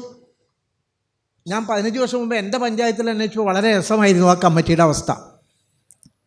വെൽഫെയർ കമ്മിറ്റികൾ, ഓരോ അംഗൻവാടിയിലും വെൽഫെയർ കമ്മിറ്റികളുണ്ട്. ഉണ്ട് കേട്ടോ, കമ്മിറ്റി ഉണ്ട്. പക്ഷെ ആ കമ്മിറ്റി ഫലപ്രദമായി പ്രവർത്തിക്കണമെങ്കിൽ നമ്മളാരെങ്കിലും അതിൽ ചെന്നിരിക്കണം. അത് ഈ പാവപ്പെട്ട അമ്മൂമ്മമാർക്കാണ് അംഗൻവാടിയിലെ റോള്. അംഗൻവാടിയിലെ PTA ആരാന്ന് ചോദിച്ചാൽ അത് കൊച്ചിൻ്റെ അമ്മയുടെ അമ്മയാണ്, അല്ലെങ്കിൽ അച്ഛൻ്റെ അച്ഛനാണ്. കാരണം അത് ആ നിശ്ചിത പ്രായം വരാൻ വേണ്ടി കടത്ത് കഴിക്കുന്ന ഒരു ഏർപ്പാടാണ്. ആ വെൽഫെയർ കമ്മിറ്റിക്ക് നമുക്ക് വലിയ റോളുണ്ട് വഹിക്കാനായിട്ട്. സ്റ്റേക്ക് ഹോൾഡേഴ്സ് മീറ്റിംഗ്, ഇത് തൽപര കക്ഷികളുടെ അല്ലെങ്കിൽ താല്പര്യമുള്ളവരുടെ, ഇത് ആസൂത്രണ പരിപാടി തുടങ്ങുമ്പോൾ ചില പഞ്ചായത്തുകൾ സ്റ്റേക്ക് ഹോൾഡേഴ്സുമായിട്ടൊരു ചർച്ച നടത്തും. അത് അധികവും ധനകാര്യ സ്ഥാപനങ്ങളുമാണ് ആ സ്റ്റേക്ക് ഹോൾഡേഴ്സ് ലിസ്റ്റിലുള്ളത്. വലിയ റോൾ ഈ സ്റ്റേക്ക് ഹോൾഡേഴ്സിനുണ്ട്. അത് വിദേശത്തുള്ള ആളുകൾ വരെ അതിനകത്ത് വരാം. ആ രീതിയിൽ നടക്കുന്നില്ല. ഗ്രാമസഭ, വർക്കിംഗ് ഗ്രൂപ്പ് യോഗം, വികസന സെമിനാർ, ഇതൊക്കെ ഞാൻ പിന്നീട് വിവരിക്കുന്നുണ്ട്. ഇനി നിങ്ങൾ ഒന്നും കൂടി ഇതുവരെ ശ്രദ്ധിക്കാത്ത രീതിയിൽ ഒന്ന് ശ്രദ്ധിച്ചേക്കണം. അയൽസഭ, ഈ അയൽസഭ ഭരണഘടനാപരമായിട്ടില്ല കേട്ടോ. ഗ്രാമസഭയും നമ്മുടെ വാർഡ് സഭയും പോലെ ഒരു ഭരണഘടനാപരമായ അംഗീകാരം കിട്ടില്ല. പക്ഷേ ഇതൊരു കേരള സർക്കാരിൻ്റെ ഒരു സർക്കുലറാണ്. അതിൽ പറയുന്നത് 50-100 വീടാണ്. അപ്പം ഞാൻ ബ്രാക്കറ്റിൽ 50 വീടാണ് പറയണേ. ഇതിൻ്റെ പലപ്പോഴും നമ്മുടെ ഈ തെരഞ്ഞെടുപ്പ് എന്ന് പറയുന്നത് അത്ര ശാസ്ത്രീയമല്ലല്ലോ. തോടും റോഡുമാണ് നമ്മുടെ വാർഡ് തിരഞ്ഞെടുപ്പിനെ ഇപ്പോഴും തിരിക്കാൻ വേണ്ടി ഉപയോഗിക്കുന്നത്. അതേസമയത്ത് ഇത്ര നമ്പർ മുതൽ ഇത്ര നമ്പർ വീട് ഏതാണ്ട് ഒരു സർക്കിൾ വരാവുന്ന രീതിയിലാണെങ്കിൽ ഭരണത്തിനത് വളരെ സൗകര്യമായിരിക്കും. ഇതിൽ പ്രധാനപ്പെട്ടൊരു കാര്യം, ഏതൊക്കെ വീടുകൾ ചേർന്നതാണ് 1-ാം നമ്പർ അയൽസഭ, ഏതൊക്കെ വീടുകൾ ചേർന്നതാണ് 2-ാം നമ്പർ അയൽസഭ, ഇത് ഗ്രാമസഭയിൽ തീരുമാനിച്ച് അത് പഞ്ചായത്ത് പ്രൊസീഡിംഗ് ആക്കണം. അത് ഏതവനും കാണാവുന്ന രീതിയിൽ പബ്ലിക് ഡോക്യുമെൻ്റ് ആക്കണം. ഇന്ന വാർഡ് അയൽസഭയിൽ ഇന്ന ആളുകളാണ്. എൻ്റെ അറിവിൽ 10 പഞ്ചായത്തുകൾ ചെയ്തിട്ടുണ്ടാവും, അതിൽ കൂടുതൽ ചെയ്തിട്ടില്ല. ഇതൊരു സ്വകാര്യ ഏർപ്പാടാണ്. അങ്ങ് വരുന്നു, രൂപീകരിക്കുന്നു, നിങ്ങളും ഇരുന്നോ, ഒരു 200 പേരിൻ്റെ ബുക്കിൽ ഒപ്പിടുന്നു. അതാണ് അതിൻ്റെ രേഖ. അതിൽ തന്നെ ഒരു കാര്യം പറയണത്, നന്നായി പ്രവർത്തിക്കുന്ന റെസിഡൻസ് അസോസിയേഷൻ ഉണ്ടെങ്കിൽ ആ അസോസിയേഷനെ ഒരു അയൽസഭയായി കണക്കാക്കാം. പക്ഷെ അത് 200 ആവരുത്. അത് ഈ പറയണ ഒരു 10-60 കുടുംബങ്ങളാവണം. എന്നാൽ ചില ആളുകളുണ്ട് ഈ റെസിഡൻസ് അസോസിയേഷനിലൊന്നും അംഗങ്ങളാവാല്ലാത്ത, പക്ഷെ അവരെ ഒന്നിനെ അതിൽ അംഗങ്ങളാക്കുകയോ അല്ലെങ്കിൽ അവരെ ഉൾപ്പെടുത്തി വേറെ അയൽസഭ രൂപീകരിക്കുകയോ വേണം. ആരാണ് അയൽസഭയിലെ അംഗങ്ങൾ? ആ 60 കുടുംബങ്ങളിലെ പ്രായപൂർത്തി വോട്ടവകാശമായ എല്ലാ ആളുകളും ആ അയൽസഭയിലെ അംഗങ്ങളാണ്. അതിനൊരു എക്സിക്യൂട്ടീവ് കമ്മിറ്റി ഉണ്ട്, 11 അംഗങ്ങളുടെ എക്സിക്യൂട്ടീവ് കമ്മിറ്റി. അതിനകത്ത് വനിതകൾക്ക് പ്രാധാന്യം കൊടുക്കണം. അതിൽ നിന്ന് തിരഞ്ഞെടുക്കുന്ന ഒരു പുരുഷനും ഒരു സ്ത്രീയുമായിരിക്കും വാർഡ് വികസന സമിതിയിൽ അംഗങ്ങളാവേണ്ടത്. അല്ലാതെ കഴിഞ്ഞ തവണ ഇലക്ഷൻ നിൽക്കാത്ത ജനപ്രതിനിധികൾ എന്ത് യോഗം വിളിച്ചാലും വരണ 4 പേരൊന്നും അല്ല വാർഡ് വികസന സമിതിയിൽ അംഗങ്ങളാവേണ്ടത്. നമ്മളൊരു ആത്മാർത്ഥമായിട്ടൊരു കാര്യം ചെയ്യാൻ ശ്രമിച്ചാൽ, ഒരു അയൽസഭയുടെ പ്രവർത്തനം ചെയ്യാൻ നോക്കിയാൽ, ആ അയൽസഭയിലെ ആ 50 വീടിൻ്റെയും സകല ഡീറ്റെയിൽസും ഈ 11 അംഗ നിർവാഹക സമിതിയുടെ കാര്യത്തിൽ ശേഖരിക്കണം. പ്രശ്നങ്ങൾ മാത്രമല്ല കേട്ടോ, എല്ലാ സാധ്യതകളും, അവിടുത്തെ എല്ലാ വിഭവങ്ങളും. ചിലപ്പോൾ റിട്ടയർ ചെയ്ത ഡോക്ടർമാർ കാണും, എൻജിനീയർമാർ കാണും, പരിചയമുള്ള കർഷകർ കാണും, നല്ല ജലസ്രോതസ്സുകൾ കാണും, ജലക്ഷാമം അനുഭവിക്കുന്നത് അതിൻ്റെ ഒരു പ്രദേശത്ത് തന്നെ കാണും. ഇങ്ങനെ എല്ലാ കാര്യങ്ങളും അടങ്ങുന്ന ഒരു വിവരശേഖരണമാണ് ആദ്യം നടക്കേണ്ടത്. അപ്പോൾ നിങ്ങൾ വോട്ട് ചോദിക്കാൻ വരുന്നവരോട് ആദ്യം ചോദിക്കേണ്ട ചോദ്യം എന്താ? നിങ്ങൾ അയൽസഭ രൂപീകരിക്കുമോ മെമ്പറെ? ആ അയൽസഭ നിയമപ്രകാരം രൂപീകരിക്കുമോ? നിങ്ങളുടെ ആദ്യത്തെ മാസത്തെ പ്രവർത്തനം ഈ വാർഡിനെ പൂർണ്ണമായി പഠിക്കലായിരിക്കാം നിങ്ങളുടെ ആദ്യത്തെ ചുമതല. ഞാനും കൂടാം, എൻ്റെ കുടുംബവും നിങ്ങളുടെ കൂടെ ഉണ്ടാവും. തയ്യാറാണോ? അല്ലാണ്ട് നിങ്ങൾ ഇതിനു മുമ്പ് എന്ത് ചെയ്തു എന്ന് പറഞ്ഞല്ലാന്നേ, നിങ്ങൾ ഇനി എന്ത് ചെയ്യാൻ പോകുന്നു എന്നുള്ളത് ഞങ്ങൾക്കറിയണം. അത് ചോദിക്കാൻ നമുക്ക് കഴിയണം. കുടുംബങ്ങളുടെയും സ്ഥാപനങ്ങളുടെ വിവരശേഖരണം, വാർഡ് വികസന സമിതി, ഇത്രയേ ഉള്ളൂ. ഞാൻ ആ പറഞ്ഞ കാര്യം തന്നെയാണ് ഉദ്ദേശിക്കുന്നത്. പ്രാദേശിക ആവശ്യങ്ങൾ, പ്രശ്നങ്ങളെല്ലാം അതിൽ നിന്ന് മനസ്സിലാക്കണം. അയൽസഭയും തിരഞ്ഞെടുക്കുന്നത് ഞാൻ പറഞ്ഞു. ഗ്രാമസഭയും തിരഞ്ഞെടുക്കുന്ന വിദഗ്ധർ, അതാണ് ഞാൻ പറഞ്ഞത്. ഒരു 10 അയൽസഭ ഒരു വാർഡിലുണ്ടെങ്കിൽ 10-20, 10 വനിതയും 10 പുരുഷന്മാരും പ്ലസ് ഗ്രാമസഭയിൽ നിന്ന് തിരഞ്ഞെടുക്കുന്ന ഞാൻ ആദ്യം സൂചിപ്പിച്ച വിദഗ്ധരും ഇതിനു വേണ്ടി സമയം നീക്കിവെക്കാൻ കഴിവുള്ളവരും, അങ്ങനെയുള്ള ആളുകളെ അതിനകത്ത് കണ്ടെത്തണം. വിദ്യാർത്ഥി, യുവജനത, വനിത, വയോജന പ്രവർത്തനങ്ങൾക്ക് മാർഗനിർദ്ദേശം, അതൊക്കെ അവർക്ക് ചെയ്യാവുന്ന കാര്യങ്ങളാണ്. പദ്ധതി പ്രവർത്തനങ്ങളുടെ അയൽസഭയിൽ നടക്കുന്ന പ്രവർത്തനങ്ങളുടെ മേൽനോട്ടം വഹിക്കാനും അതിൻ്റെ കാര്യക്ഷമത ഉറപ്പുവരുത്താനും സുതാര്യത ഉറപ്പുവരുത്തേണ്ട റോളുണ്ട്. ഞാൻ ഇത്രയും ആത്മവിശ്വാസത്തോടെ പറയണേന്നാണെന്നറിയാം. ഞാൻ ചില സ്ഥലത്ത് ഈ വർത്തമാനം കഴിഞ്ഞ് ഇറങ്ങിപ്പോരുമ്പോൾ ഇതൊക്കെ വെറും ഉട്ടോപ്പിയ ആശയങ്ങളല്ലേ, വല്ലയിടത്തും നടക്കുമോ? നടത്തിയിട്ടുണ്ട്. ഞാൻ ആത്മവിശ്വാസത്തോടെ പറയണം. ഞാൻ 96 മുതൽ ഈ സിസ്റ്റത്തിലുണ്ട്. ഇപ്പോൾ ഞാൻ പഞ്ചായത്ത് കൂടി പറയാം. കടുങ്ങല്ലൂർ ഗ്രാമപഞ്ചായത്തിലെ പ്രസിഡന്റ് തെരഞ്ഞെടുപ്പ് കഴിഞ്ഞ ഉടനെ തന്നെ എന്നെ സമീപിച്ചിട്ട് പറഞ്ഞു, ആസൂത്രണ സമിതിയിലൊന്ന് പങ്കെടുക്കണം. ഞാൻ പറഞ്ഞു, ഞാനില്ല പൊന്നു പ്രസിഡൻ്റേ, ഞാനില്ല. നിങ്ങളിത് റെക്കോർഡ് ചെയ്യില്ലല്ലേ? അപ്പോൾ ഞാൻ പറഞ്ഞു, ആ പ്രസിഡന്റ് ചോദിച്ചു, എന്താ ഇല്ലാത്തേ? മടുത്തു പ്രസിഡന്റ്. പിന്നെ പ്രസിഡന്റ് ഞാനും നമ്മളുടെ സംസാരത്തിൽ ചില കാര്യങ്ങൾ ഞാനത് പറഞ്ഞു. അത് അദ്ദേഹം ചെയ്യാമെന്ന് പറഞ്ഞു. അയൽസഭ രൂപീകരിക്കാമെന്ന് പറഞ്ഞു. അയൽസഭ രൂപീകരിച്ചു അദ്ദേഹം. ഭേദപ്പെട്ട പ്രവർത്തനം ഇപ്പോഴും നടക്കുന്ന ഒരു പഞ്ചായത്താണ് താനും അത്. ജനപങ്കാളിത്തം ഉറപ്പുവരുത്തേണ്ട ഏജൻസി. ഞാൻ നിങ്ങളോടൊന്നും ഈ ഉദാഹരണം പറയേണ്ട ആവശ്യമില്ല. ജനപങ്കാളിത്തം ഉറപ്പുവരുത്തേണ്ട ഏജൻസി എന്ന് പറയുന്നത് സർക്കുലർ വഴിയല്ല. നിങ്ങളുടെ മകളുടെ കല്യാണം വിളിക്കാൻ പോകുമ്പോൾ, മകൻ്റെ വിളിക്കാൻ പോകുമ്പോൾ നിങ്ങൾ എങ്ങനെയാണ് ആ പങ്കാളിത്തം ഉറപ്പുവരുത്തുന്നത്? 16ാമത്തെ കല്യാണം ഒരാളെന്നെ 3 പ്രാവശ്യം വിളിച്ചു കഴിഞ്ഞു.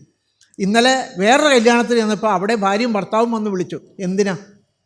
എന്താ ഞാൻ ഒരാൾ ചെന്നില്ലെങ്കിൽ ഒരാളുടെ ഭക്ഷണം ബാക്കി വരുമെന്ന് വിചാരിച്ചാണോ? ഇവരുടെയൊക്കെ പങ്കാളിത്തം എൻ്റെ കല്യാണത്തിൽ ഉണ്ടാവണമെന്ന് ആ കുടുംബം ആ ആഗ്രഹത്തോടെ പങ്കാളിത്തം ഉറപ്പാക്കേണ്ട ഏജൻസിയാണ് ഈ അയൽസഭയും വാർഡ് സഭയും. ഞാൻ ആദ്യം പറഞ്ഞതാണ്, ഈ ജനങ്ങൾ നേരിട്ട് ഭരണകാര്യങ്ങളിൽ പങ്കാളികളാകുന്നു. അത്രമാത്രം അധികാരം ഒരു ഗ്രാമസഭയ്ക്കുണ്ട്. പക്ഷെ ജനങ്ങൾ മനസ്സിലാക്കുന്നില്ല. പിടിച്ചു നിർത്താം. ഒരു തവണ ഗ്രാമസഭ തീരുമാനിച്ച കാര്യങ്ങൾ നടപ്പാക്കാതിരിക്കാനുള്ള അധികാരം ഭരണസമിതിക്കുണ്ട്. പക്ഷേ അടുത്ത ഗ്രാമസഭയിൽ എന്തുകൊണ്ട് നടപ്പാക്കിയില്ല എന്ന് ഉത്തരം പറയേണ്ട ബാധ്യതയും ആരും ചോദിക്കാനുള്ള. ഞാൻ ഈ മേൽപ്പറഞ്ഞ പഞ്ചായത്തിൽ പോണയാളാണ് ഗ്രാമസഭയിൽ. ഇതാർക്കും അത്യാവശ്യമില്ല. ഗുണഭോക്താക്കളുടെ ഫോം വാങ്ങലും കൊടുക്കലുമുള്ള ഒരു തിരക്കിൽ തീരുകയാണ് പണി. നിങ്ങൾ മനസ്സിലാക്കിയല്ലോ, ഒരു ഗ്രാമസഭ ഒരു നിയോജക മണ്ഡലം. രാജ്യസഭ പോലെ, ലോകസഭ പോലെ, നിയമസഭ പോലെ ഒരു സഭയാണ് നമ്മുടെ ഗ്രാമസഭയും വാർഡ് സഭയും.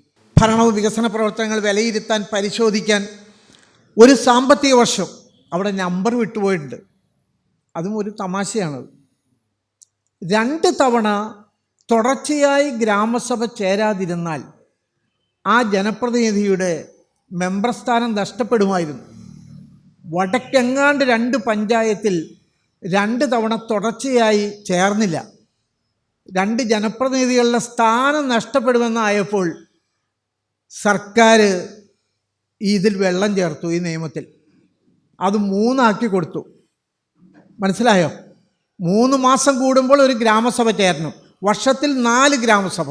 അപ്പോൾ 3 ഗ്രാമസഭ തുടർച്ചയായി ചേർന്നില്ലെങ്കിൽ ഒരു ജനപ്രതിനിധിക്ക് ഒരു വർഷം ഒരു ഗ്രാമസഭ ചേർന്നാൽ മതി എന്നുള്ള സൗകര്യം അങ്ങനെ ചേരുന്നവരുണ്ട്. ഇപ്പോഴും 4 എണ്ണവും ചേരുന്നവരുണ്ട്. ഈ രണ്ടാമത് പറയുന്ന കാര്യത്തോട് വ്യക്തിപരമായി എനിക്ക് വിയോജിപ്പുള്ള കാര്യമാണ്. അവധി ദിവസങ്ങളിൽ, സൺഡേ തുടങ്ങിയ ദിവസങ്ങളിൽ വേണം ഗ്രാമസഭ ചേരാൻ എന്നുള്ളത്. ഇപ്പോഴും അത് നിലനിൽക്കുക. അതിൻ്റെ സമയം 8 മുതൽ 6 വരെ. അതിൻ്റെ അധ്യക്ഷൻ പ്രസിഡൻ്റ് അല്ലെങ്കിൽ വൈസ് പ്രസിഡൻ്റ് അല്ലെങ്കിൽ വാർഡ് കൺവീനർ. ഇതൊക്കെ ഈ 4 ഗ്രാമസഭ ചേരുന്നതിന് വെല്ലുവിളിയായി ഇപ്പോഴും നിലനിൽക്കുകയാണ് എന്നുള്ളതാണ്. ഒരു ഗ്രാമസഭയുടെ അറിയിപ്പ് 7 ദിവസത്തിനുള്ളിൽ കൊടുക്കണം. നിങ്ങൾക്ക് ആർക്കെങ്കിലും 7 ദിവസത്തിനുള്ളിൽ ഗ്രാമസഭയുടെ അറിയിപ്പ് കിട്ടുന്നുണ്ടെങ്കിൽ കൈവക്കാം. തലേ ദിവസങ്ങളും കിട്ടിയാൽ നല്ലത് എന്ന് പറയണ ആളാണ് ഞാൻ. ഈ തിരക്കിൽ തലേ ദിവസം തന്നാൽ മതി. പക്ഷെ എത്ര പേർക്ക് കൊടുക്കുന്നുണ്ട്? അച്ചടിക്കുന്ന നോട്ടീസ് മിക്കവാറും ആ ഗ്രാമസഭ കൂടുമ്പോൾ ഒരു 200 എണ്ണം ആ മേശപ്പുറത്ത് കാണും. വിളിച്ചു പറയാനൊക്കെ ഉണ്ടാവും. കുറേ ആൾക്കാരെ എങ്ങനെയായാലും വരും. ഗ്രാമസഭയുടെ കോറം 10%. അത് തുടങ്ങി ഇത്ര മിനിറ്റിനുള്ളിൽ ആ കോറം തികഞ്ഞില്ലെങ്കിൽ ഗ്രാമസഭ പിരിച്ചുവിടണം. പിരിച്ചു വിട്ട് കഴിഞ്ഞാൽ അടുത്ത ഗ്രാമസഭ കൂടുമ്പോൾ 10% വേണ്ട, 50 മതി.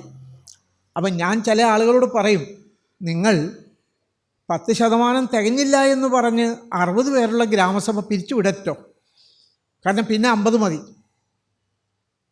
അപ്പോൾ അത് നമ്മൾ നിയമത്തിൽ തന്നെ കടിച്ചു തൂങ്ങരുത്. ഉപസമിതി പ്രമേയം ഏതൊരു വിഷയത്തെക്കുറിച്ചും, പഞ്ചായത്തിന് അധികാരമുള്ള ഏതൊരു വിഷയത്തെക്കുറിച്ചും ആ ഭൂപ്രദേശവുമായി ബന്ധപ്പെട്ട പ്രമേയം ഗ്രാമസഭയിൽ അവതരിപ്പിക്കാം. അത് മുൻകൂട്ടി മെമ്പറോട് പറയാം, നമുക്ക് ആ പ്രമേയം അവതരിപ്പിക്കാം, അതിന് പിന്താങ്ങാൻ ആൾ വേണം, അത് മിനിറ്റ്സ് ആക്കണം. ഗ്രാമസഭയിൽ മിനിറ്റ്സ് രേഖപ്പെടുത്താൻ പഞ്ചായത്ത് ഓരോ കോർഡിനേറ്റർമാരെ, ഒരു ഉദ്യോഗസ്ഥനെ കണ്ടെത്തും. അത് ആരോഗ്യവകുപ്പിലെ ആയിരിക്കും, പഞ്ചായത്തിലെ ആയിരിക്കും. മിനിറ്റ്സ് എഴുതി പൂർത്തിയാക്കേണ്ട പണി അദ്ദേഹത്തിൻ്റെയാണ്. ആ ഗ്രാമസഭയുടെ മിനിറ്റ്സ് എഴുതി പൂർത്തിയാക്കി കഴിഞ്ഞാൽ ഗ്രാമസഭ തീരുമ്പോൾ കോർഡിനേറ്റർ ആ മിനിറ്റ്സ് മുഴുവൻ വായിച്ചു കേൾപ്പിക്കണം. എന്നിട്ട് ആ ഗ്രാമസഭയിൽ അപ്പോൾ ശേഷിക്കുന്ന 5 പേരെ കൊണ്ട് ആ മിനിറ്റ്സിൻ്റെ അടിയിൽ ഒപ്പിടിക്കണം. 3 മാസം കഴിഞ്ഞിട്ട് ഗ്രാമസഭയുടെ മിനിറ്റ്സ് പൂർത്തിയാക്കാത്ത ഇതിനാരെയാണ് നമ്മൾ കുറ്റം പറയണേ? ഞാൻ ഗ്രാമസഭയിൽ പങ്കെടുത്തവരെ കുറ്റം പറയുള്ളൂ. ആ ഗ്രാമസഭ ഇങ്ങനെ ശോഷിച്ച് 3 ആളിൽ ശോഷിക്കുന്ന സീൻ വരെ ഞാൻ കണ്ടിട്ടുണ്ട്. പിന്നെ എവിടെ നിന്ന് 5 ആളെ കൊണ്ട് ഒപ്പിടിക്കണേ? ഗ്രാമസഭയുടെ മിനിറ്റ്സ് 5 ദിവസത്തിനുള്ളിൽ ബന്ധപ്പെട്ട ഉദ്യോഗസ്ഥൻ സെക്രട്ടറിയെ ഏൽപ്പിക്കണം. ഗുണഭോക്താക്കൾ, പശുവാവട്ടെ, ലൈഫിലെ വീടാവട്ടെ, കക്കൂസാവട്ടെ, ഏതൊരു കാര്യത്തിൻ്റെയും ഗുണഭോക്താക്കളുടെ അന്തിമ തീരുമാനം ഗ്രാമസഭയിലെ അംഗങ്ങൾ എടുക്കുക. അതിനു മുമ്പ് ഒരു പ്രൊസീജിയർ കഴിഞ്ഞ് പോകും. വർക്കിംഗ് ഗ്രൂപ്പ് മാർക്കിട്ട് ഒരു മുൻഗണനാ ലിസ്റ്റ് വരും. ആ മുൻഗണനാ ലിസ്റ്റ് വെച്ച് ഗ്രാമസഭ ഗ്രൂപ്പ് തിരിഞ്ഞിരുന്ന് ചർച്ച ചെയ്യണം. എവിടെ ഗ്രാമസഭയിൽ ഗ്രൂപ്പ്? നിങ്ങൾ കണ്ടിട്ടുണ്ടോ? നിങ്ങൾ ഗ്രാമസഭയിൽ പോകുന്ന ആളുകൾ ഇതിനകത്ത് എത്ര പേരുണ്ട്? ഒന്ന് കൈവയ്ക്കേ. ഞാൻ ഇതിൽ കൂടുതൽ പ്രതീക്ഷിക്കാം അടുത്ത കൊല്ലം. പോണോട്ടോ. ഈ സാധനം നന്നാവണമെങ്കിൽ നമ്മൾ ഗ്രാമസഭയിൽ പോകണം. പ്രത്യേകിച്ച് വിദ്വാൻ സംഘത്തിൻ്റെ പ്രവർത്തകരും പരിശുപ്രവർത്തകരൊക്കെ ഗ്രാമസഭയിൽ പോയാൽ ഗ്രാമസഭയിൽ ഒരുപാട് മാറ്റങ്ങളുണ്ടാവും. ഈ കയ്യടിയൊക്കെ ഒരാളിൽ ഒതുങ്ങണം. ഇപ്പോഴും കുറച്ച് പേര് കേട്ടുകൊണ്ടിരിക്കുന്നത് ഈ ലോഹ സിനിമ കാണുന്ന മാതിരിയാണ്. ലോഹയിൽ കാണുമൊന്നും നടക്കൂല എന്ന് നോക്കല്ല ഉറപ്പുണ്ടല്ലോ. പിന്നെ നമ്മൾ അത് 200 കോടിയിലേക്കൊക്കെ കൊണ്ടുപോകും, അത് വേറെ കാര്യമാണ് എന്ന് പറഞ്ഞ പോലെ തന്നെയത്. ഞാൻ നടത്തി കാണിച്ചിട്ടുള്ള ഒരാളെന്ന നിലയ്ക്കാണ് ഞാൻ നിങ്ങളോട് പറയുന്നത്. ഞാൻ ഏലൂർ 600 പേരുള്ള ഗ്രാമസഭയിൽ പങ്കെടുത്തിട്ടുണ്ട്. ആളുകൾക്ക് വിശ്വാസ്യത ഉണ്ടാക്കിയാൽ ആളുകൾ ഗ്രാമസഭയിൽ പങ്കെടുക്കും. അടുത്ത കാര്യത്തിലേക്ക് വരാം. എസ്റ്റിമേറ്റ്, വരവ് ചെലവ് കണക്ക്, ഓഡിറ്റ് റിപ്പോർട്ട് ഇത് ഗ്രാമസഭയിൽ വയ്ക്കണം. അതാത് കാലത്ത് നിർവഹണ ഗ്രാമസഭ കൂടുമ്പോൾ എസ്റ്റിമേറ്റ് വയ്ക്കണം. അപ്പോൾ നിങ്ങൾക്കറിയാം നിങ്ങളുടെ മുകളിലെ കുഴിപ്പള്ളി റോഡിൻ്റെ എസ്റ്റിമേറ്റ് തുക എത്രയാണെന്ന് നിങ്ങൾക്കറിയാം. എത്ര മെറ്റൽ ഉപയോഗിക്കുന്നു, എത്ര ടാർ ഉപയോഗിക്കുന്നു, എത്ര പണിക്കാർ വേണമെന്ന് നിങ്ങൾക്ക് എസ്റ്റിമേറ്റിൽ അറിയാം. തരണം, യാതൊരു സംശയവും കാര്യത്തിന് വേണ്ട. പദ്ധതി നിർവഹണം, പരിശോധന, വിലയിരുത്തൽ, ഇതിൽ ഇടയ്ക്ക് സർക്കാർ ചില അയവുകൾ വരുത്തി. കാരണം ഈ സർക്കാരിന് ഭരിക്കാൻ സമ്മതിക്കാത്ത അവസ്ഥയിലേക്കാണ് ചെന്നത്. നിങ്ങൾ ഓർക്കുന്നുണ്ടോ 2002 അവസ്ഥ? 97 ഈ പദ്ധതി ആരംഭിച്ച് 2002 ആകുമ്പോഴേക്കും ഈ സർക്കാരിനില്ലാത്ത ആരോപണങ്ങൾ ഉണ്ടായിരുന്നില്ല. ചേരാനല്ലൂർ ഷാപ്പിലെ താറാവ് കറി ഗുണഭോക്താക്കൾക്ക് കൊടുത്തതാണെന്നൊക്കെ വായിച്ചിട്ടില്ലേ ആരുമൊന്നും? അതിനെ നശിപ്പിച്ച് കുളമാക്കി. നിങ്ങൾ ഏത് രാഷ്ട്രീയ കക്ഷികളാണെന്നൊന്നും എനിക്കറിയില്ല കേട്ടോ. പിന്നീട് വന്ന് ഏറ്റവും വലിയ അടിസ്ഥാന കടമായ ബ്ലോക്ക് ലെവൽ എക്സ്പെർട്ട് കമ്മിറ്റി എടുത്ത് കാട്ടിക്കളഞ്ഞു. എന്താ അതിൻ്റെ ഗുണം? അതിനകത്ത് 10 ഉദ്യോഗസ്ഥരും 30 വിദഗ്ധരും നാട്ടുകാരാണ്. എസ്റ്റിമേറ്റിൽ കള്ളത്തരം വന്ന് അവർ പിടിക്കും. അങ്ങനെ പിടിക്കുന്ന ആൾക്കാരുള്ള സമിതി ഞങ്ങൾക്ക് വേണ്ട. ഇപ്പം എന്തു പറ്റി? അന്ന് മുതൽ ഇന്ന് വരെ ഇപ്പോഴും എസ്റ്റിമേറ്റ് പരിശോധിക്കുന്നതും പദ്ധതി പരിശോധിക്കുന്നതും അംഗീകാരം കൊടുക്കുന്നതും ഉദ്യോഗസ്ഥർ കേന്ദ്രീകരിച്ചു. അതാണ് 96-2000 നിന്ന് ഇപ്പോൾ വന്നപ്പോഴുള്ള കാതലായ മാറ്റമാണ്. വീണ്ടും ഉദ്യോഗസ്ഥ കേന്ദ്രീകൃതമായി. ഞാൻ അതിൻ്റെ ചില ചുമതലകൾ പറഞ്ഞിരിക്കുന്നത്: ശുചിത്വം, പരിസ്ഥിതി, സന്നദ്ധ സേവനം, സംഭാവന, സൗഹാർദ്ദം, ഐക്യം, കലാകായിക സാഹിത്യമേള, ഇതെല്ലാം ഒരു ഗ്രാമസഭയുടെ ചുമതലയിൽപ്പെട്ടതാണ്. വാർഡ് വികസന സമിതിയുടെ ചുമതലയിൽപ്പെട്ടതാണ്. മയക്കുമതിനെതിരെയുള്ള ബോധവൽക്കരണം നടത്തേണ്ട ഉത്തരവാദിത്വം അയൽസഭകൾക്കുണ്ട്. പക്ഷെ മയക്കുമരുന്നായിട്ട് ഭണ്ഡവാനം കേസ് വന്ന് സംസ്ഥാന സർക്കാർ പ്രത്യേക ഓർഡർ ഇട്ടപ്പോഴാണ് വാർഡ് ജാഗ്രതാ സമിതി വന്നത്. നിങ്ങൾക്കറിയാൻ പാടില്ലേ, ഇതെല്ലാം ഗ്രാമസഭയുടെ ചുമതലയിൽപ്പെട്ടതാണ്, ഭരണഘടനാപരമായ ചുമതല. അടുക്കുന്നില്ല. മനുഷ്യരുടെ ഐക്യം കെട്ടിപ്പടുക്കാനുള്ള പ്രവർത്തനങ്ങൾ ഒരു വാർഡിൽ നടക്കണം. ആര് നടത്തണം? സാഹിത്യ കലാകായിക മേളകൾ അത് കുറച്ച് നടക്കുന്നുണ്ട്. വനിതകളുടെ പേരിലും വയോജനങ്ങളുടെ പേരിലും കുറച്ച് പഞ്ചായത്തുകൾ അത് ഏറ്റെടുത്ത് നടക്കുന്നുണ്ട്. അപ്പോൾ ഞാൻ പറഞ്ഞ ഓർഡർ പറയാം. അയൽസഭകൾ, വാർഡ് വികസന സമിതികൾ, ഇവർ അവരുടെ പ്രശ്നങ്ങൾ, സാധ്യതകളെല്ലാം ഗ്രാമസഭയിൽ അവതരിപ്പിക്കുന്നു. ഗ്രാമസഭയിൽ നിന്ന് ഈ പ്രശ്നങ്ങളും സാധ്യതകളെല്ലാം പഞ്ചായത്തിലേക്ക് വരുന്നു. അത് പഞ്ചായത്തിലെ വർക്കിംഗ് ഗ്രൂപ്പുകൾ പരിശോധിക്കുന്നു. വർക്കിംഗ് ഗ്രൂപ്പ് 13 മുതൽ 10-16 വർക്കിംഗ് ഗ്രൂപ്പുകൾ വരെയുണ്ട്. പഞ്ചായത്തിൽ അത് 13 അതിൽ ദുരന്ത നിവാരണം അവസാനം ഉണ്ടായ വർക്കിംഗ് ഗ്രൂപ്പാണ്. ആ വർക്കിംഗ് ഗ്രൂപ്പിൻ്റെ ചുമതലയാണ് ഞാൻ ഈ പറഞ്ഞിരിക്കുന്നത്.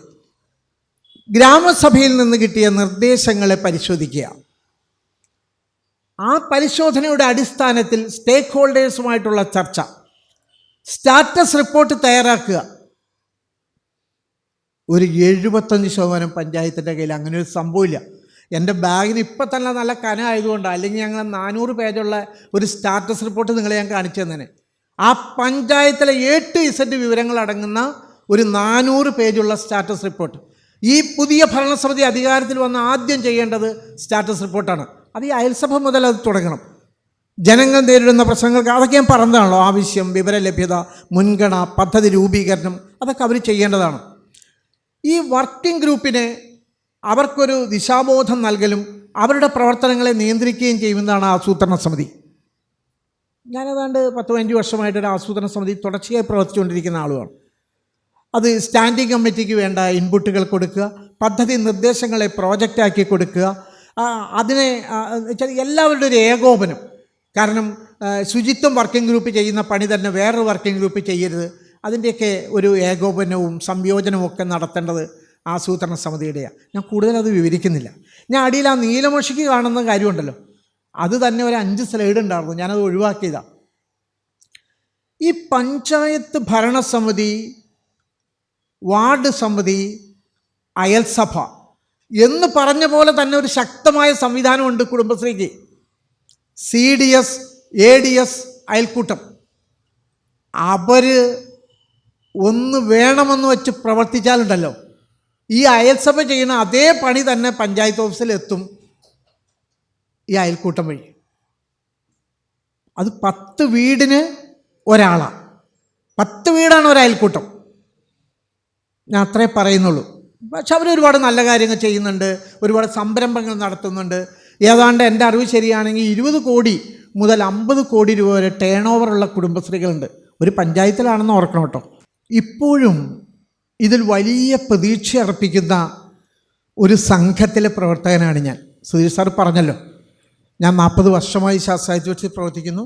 പരിഷത്തിൻ്റെ ജില്ലാ സെക്രട്ടറി, പ്രസിഡൻറ്റ്, സംസ്ഥാന നിർവാഹക സംഘിയൊക്കെ ആയിരുന്നു. ഇപ്പം ഞാൻ ജില്ലാ കമ്മിറ്റി ഇല്ല എന്ന് വേണം പറയാൻ, ഒരു ക്ഷണിതാവാണ്.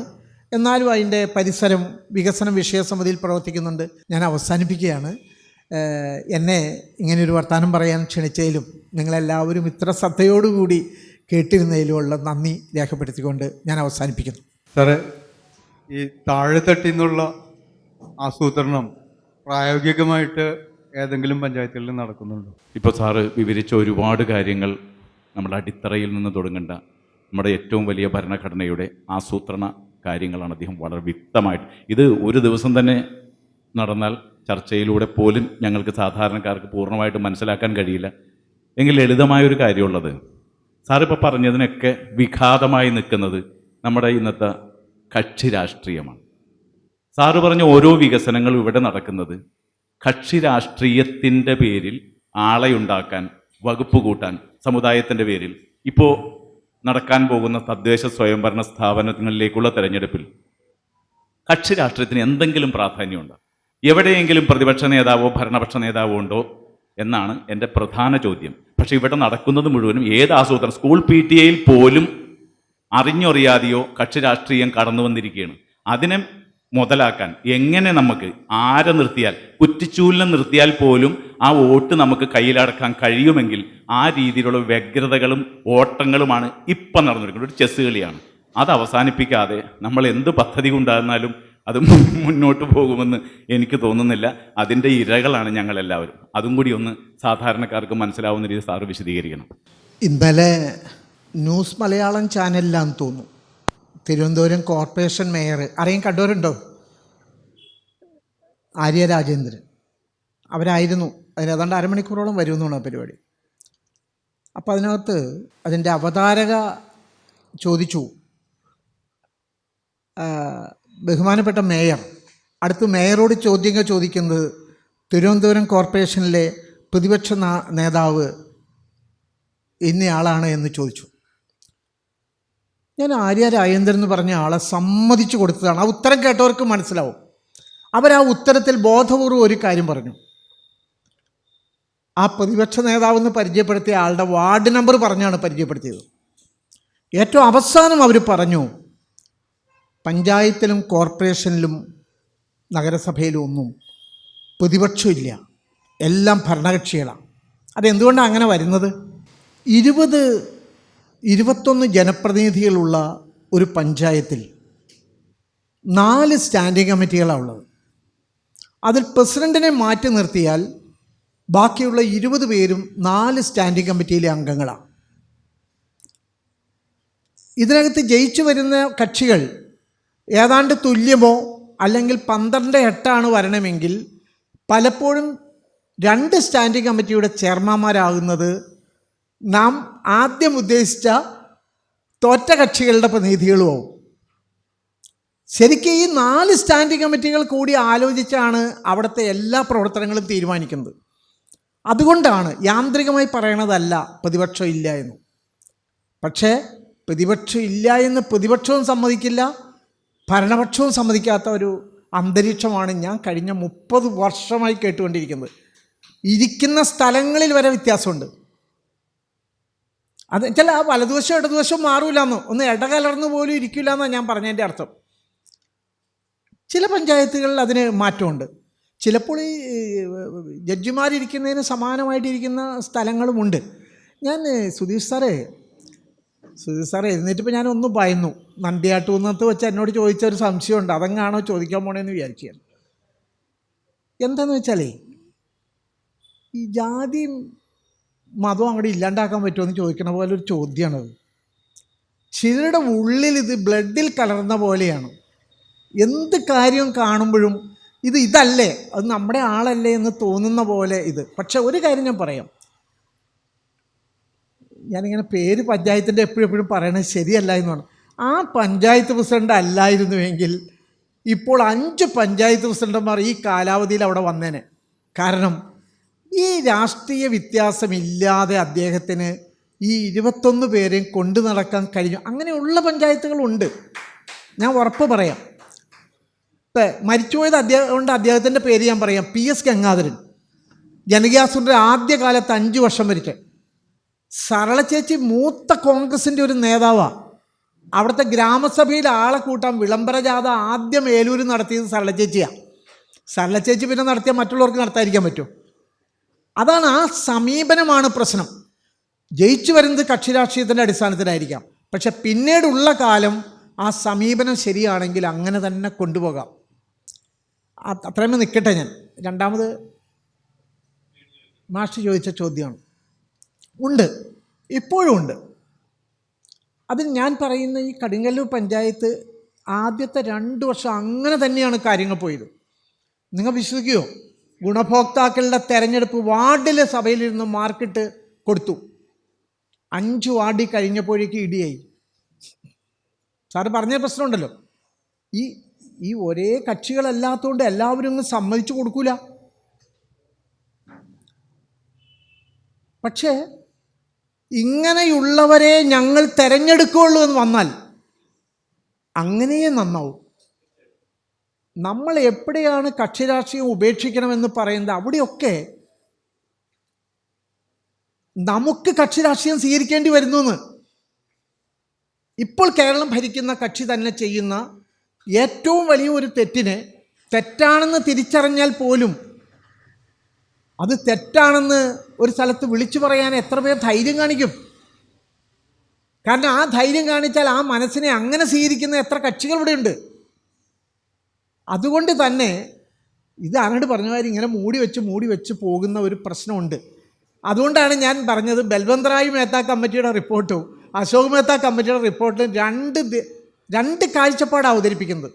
അത് ഇനിയും തർക്കിക്കേണ്ട ഒരു വിഷയമാണ്. തീർത്ത് ഞാൻ പറയില്ല. കാരണം 2020 കക്ഷി രാഷ്ട്രീയം ഉണ്ടെന്ന് പറയാൻ പറ്റുമോ? ഒരിക്കലും ആ സമീപനത്തോട് എനിക്ക് യോജിക്കാൻ കഴിയില്ല. അതൊരു കോർപ്പറേറ്റ് സ്ഥാപനം എന്ന നിലയ്ക്കേ കാണാൻ പറ്റുള്ളൂ. ഒരു രാഷ്ട്രീയ പാർട്ടി എന്ന നിലയ്ക്ക് ആ രാഷ്ട്രീയ പാർട്ടിയുടെ ഒരു കാഴ്ചപ്പാട്, നിലപാട് എല്ലാം ഉണ്ടാകേണ്ടതുണ്ട്. ആ നിലപാടിൽ നിന്ന് മാറിപ്പോകുന്നതാണ് നമ്മുടെ പ്രശ്നം. ഇതങ്ങനെയല്ല. ഞാനീ പറയുന്ന 2020 മുതലാളിയോട് ഒരു വളരെ പ്രധാനപ്പെട്ടൊരു ചോദ്യം ഡോക്ടർ അരുൺ ചോദിച്ചപ്പോൾ അത് ഞങ്ങൾ ജയിച്ചു കഴിഞ്ഞു വന്നിട്ടാണ് തീരുമാനിക്കുള്ളൂ എന്ന് അദ്ദേഹം പറഞ്ഞത്. അത്ര പോലും ഒരു ദീർഘവീക്ഷണമില്ലാത്ത ആളുകളെയൊന്നും ഒരു വാർഡിൽ പോലും ജയിച്ചു വരുന്നത് അപകടമാണ്. ഇവിടെ ആരെങ്കിലും ഉണ്ടോ എന്ന് എനിക്കറിയാൻ പാടില്ല കേട്ടോ. ഞാൻ നിങ്ങളൊക്കെ ഉള്ളതുകൊണ്ട് അങ്ങോട്ട് ധൈര്യസമേതം പറഞ്ഞതാണ്. കാരണം രാഷ്ട്രീയമില്ലാത്തത് വലിയ അപകടമാണ് എന്നാണ് ഞാൻ ധരിക്കുന്നത്. പക്ഷെ കക്ഷി രാഷ്ട്രീയമാണ് അപകടം. അതിൻ്റെ പേരിലുള്ള വിവേചനമാണ് അപകടം. അതിൻ്റെ പേരിൽ ഒരു സത്യത്തെ അംഗീകരിക്കാതെ വരുന്നതാണ് അപകടം. സമയക്കുറവുള്ളതെന്ന് പൂർണ്ണ ബോധ്യമുള്ളതുകൊണ്ട് ഞാൻ അവസാനിപ്പിക്കുകയാണ്. സന്തോഷം എല്ലാവരോടും.